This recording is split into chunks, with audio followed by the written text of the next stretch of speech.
She was adopted by a rich family, but once they had their own child, her life became a nightmare.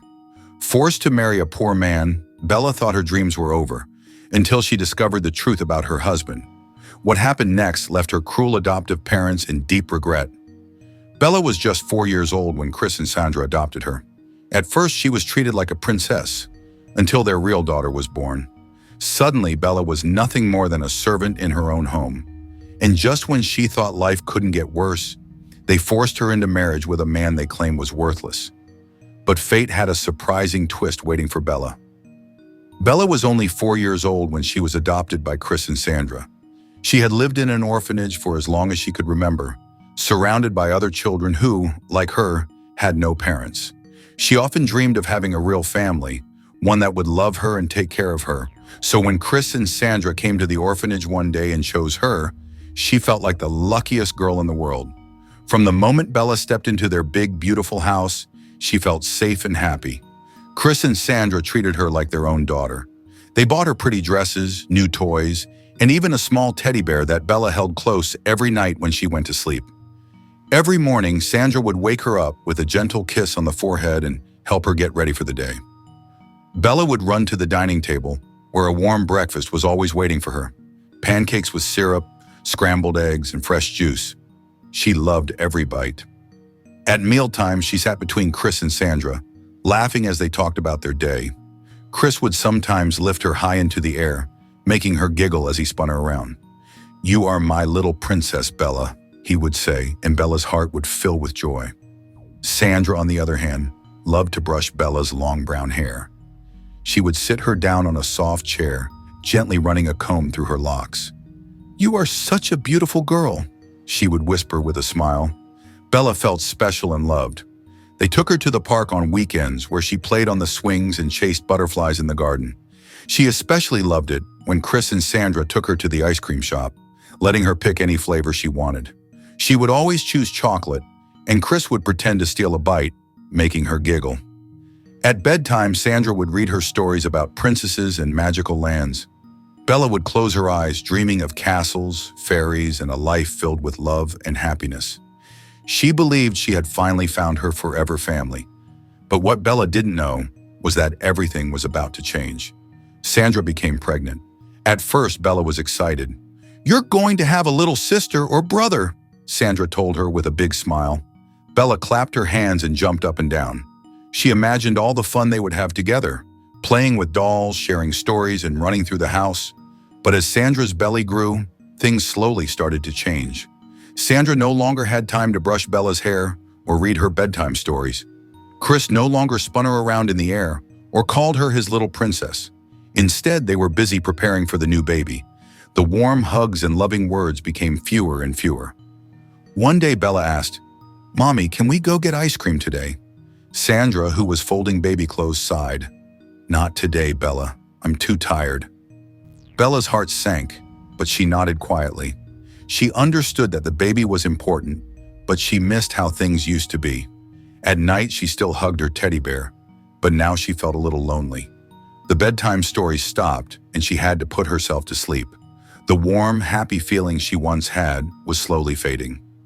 Even though Chris and Sandra still smiled at her sometimes, Bella couldn't shake the feeling that something was different. She just didn't know how much her life was about to change. And then one day, Anne was born. At first, Bella was the happiest little girl in the world. When Chris and Sandra adopted her at 4 years old, they treated her like a real daughter. They gave her beautiful clothes, delicious food, and a warm bed. She laughed and played, feeling loved and safe. But everything changed the moment Anne was born. Anne was a tiny, beautiful baby, and Chris and Sandra loved her more than anything. At first, Bella was excited to have a little sister. She wanted to help take care of Anne, but her parents didn't let her. They said Anne was too special to be touched by her. That was the first time Bella realized she was different. As Anne grew, so did the unfairness in the house. Bella wasn't treated like a daughter anymore. She was treated like a servant. Before Anne was born, Bella's mornings were filled with hugs and kind words. Now they were filled with chores. She had to wake up before everyone else to clean the entire house. She scrubbed the floors until her hands hurt, washed the dishes even if she hadn't eaten, and dusted every corner while Anne sat and played. "Make sure the house is spotless before breakfast," Sandra would say. But Bella was never allowed to sit at the table with them. She had to wait until everyone finished eating before she could have whatever was left. Sometimes, there was nothing. One morning, Bella smelled fresh pancakes. She was so hungry and her stomach growled. She reached for a small piece, but before she could take a bite, Sandra grabbed her hand. "Thieves don't belong in this house," she snapped. "If you want food, finish your chores first." Bella's eyes filled with tears, but she nodded. She knew arguing would only make things worse. Anne had the best of everything. She had soft dresses made of silk and pretty shoes that sparkled. Her toys filled the whole room: dolls, stuffed animals, and big castles. Bella? She wore old clothes that didn't fit and had holes in them. Her shoes were so worn out that her toes peeked through. When she asked for new ones, Chris shook his head. "We only buy nice things for our real daughter," he said. One day, Anne broke her expensive doll and cried loudly. Sandra rushed to her side, hugging and kissing her.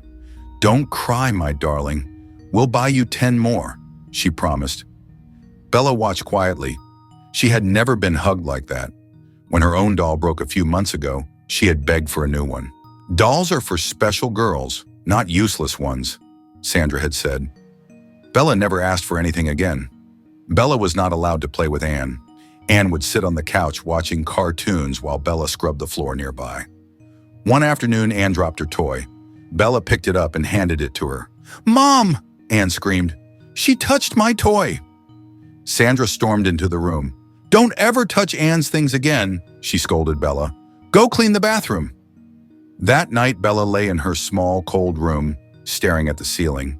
She wondered why her parents stopped loving her. Chris and Sandra always believed Anne over Bella, even when she was innocent. One day, Anne spilled juice on the carpet. She gasped and looked at Bella.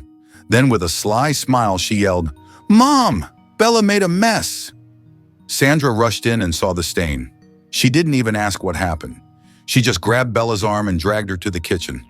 "No dinner for you tonight," she said. Bella's stomach growled, but she just nodded. She knew it didn't matter what she said. When Anne turned 10, Chris and Sandra threw a huge party. There were balloons, a giant cake, and lots of presents. Bella watched from the kitchen as Anne laughed with her friends. She wasn't allowed to join. A week later, Bella turned 15. She didn't expect much, but she still hoped for a small cake or even just a happy birthday. But the day passed like any other. She cleaned the house, served food, and watched as Anne played. No one even said her name. That night, she whispered to herself, "Happy birthday, Bella," before crying herself to sleep. Years passed, and Bella's life remained the same. She was always working, always hungry, and always alone. Chris and Sandra didn't see her as a daughter anymore, just a burden. But Bella still had dreams. She wanted to go to college, to build a life where she was loved and respected. Little did she know, her parents had different plans for her, plans that would change her life forever. Bella sat on the cold floor of her small room, her heart pounding like a drum. Her hands trembled as she held the old dress Chris and Sandra had given her to wear for the wedding. It wasn't new, nor was it special, just something they found in the back of the closet. Tears rolled down her cheeks as she thought about her life. She had always dreamed of going to school, getting a degree, and becoming someone important. But now all those dreams were being taken away. Chris and Sandra had decided that Bella would marry Peter, a poor man from the village. They never asked her what she wanted. They never cared about her feelings. "You should be grateful we even raised you," Sandra had told her that morning. "Now do as we say and stop acting like a spoiled child." Bella wasn't spoiled. She had spent her whole life serving them. She was the one who cleaned the house, cooked the meals, and washed the dishes. Anne, their real daughter, never lifted a finger. Yet here she was, being forced to marry someone she barely knew, just because she wasn't their real child.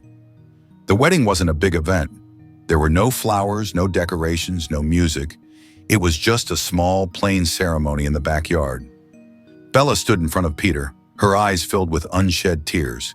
He looked at her with kindness, but that didn't make her pain any less. She didn't know him. She didn't love him. But none of that mattered to Chris and Sandra. As the priest spoke, Bella felt like the walls were closing in. Her hands shook as she placed them in Peter's. When it was time to say, "I do," her voice cracked. She wanted to run away, to scream, to beg someone to stop this, but she knew no one would. Chris and Sandra stood at the side, watching with smug smiles.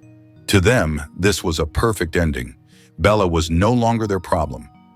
Once the ceremony was over, Sandra clapped her hands together and said, "Well, that's done. Now pack your things and leave. We don't have space for married women in this house." Bella's heart broke into a million pieces. She had lived in that house since she was 4 years old. She had given them everything: her love, her obedience, her hard work. And yet, they were throwing her out like garbage. Anne giggled beside her mother, whispering something into her ear. They both laughed. With a heavy heart, Bella gathered her few belongings, a small bag with some clothes and an old book she had kept hidden under her bed. She turned to look at the house one last time, but Chris and Sandra had already walked away, not even sparing her a final glance. Peter held her hand gently as they walked away. He didn't say much, but there was a sadness in his eyes. Bella wanted to hate him, but she couldn't. He wasn't the one who had forced this marriage. Chris and Sandra were. Still, that didn't change the fact that she was walking into a future she never wanted. As they left, Bella heard Sandra's voice behind her. "Let's see how she survives now. She thought she was something special. She's nothing without us." Tears streamed down Bella's face, but she kept walking. With each step, she felt the weight of her past pushing down on her. She had lost everything: her home, her dreams, her future. She didn't know what lay ahead, but one thing was certain: she was truly alone now. Bella held Peter's hand tightly as they stepped off the old, creaky bus. They had no idea where they were going, no money in their pockets, and nowhere to stay. The city was big and noisy, and people rushed past them without even noticing the sorrow in their eyes. Bella's heart felt heavy. She had never been on her own before. Even though Chris and Sandra treated her badly, she at least had a roof over her head and food to eat. Now she had nothing, just Peter, who was also struggling. They walked for hours looking for a place to stay. The sun had already set when they finally found a small, broken-down house at the end of a quiet street. The walls had cracks, and the roof looked like it would fall at any moment, but they had no choice. With the little money Peter had saved, they rented the tiny house. It was dark, cold, and empty, but it was all they could afford. That night, Bella sat on the hard floor and hugged her knees. Her stomach growled loudly. They had not eaten the whole day. Peter looked at her with sad eyes. "I will find a way to take care of us," he whispered. But Bella could see how tired and hopeless he felt. The next morning, Peter left early to look for a job. He knocked on every shop and restaurant, but no one wanted to hire him. "We are not looking for workers right now," they would say, or "We need someone with experience." Peter had never worked before. He had grown up in a palace, living like a prince.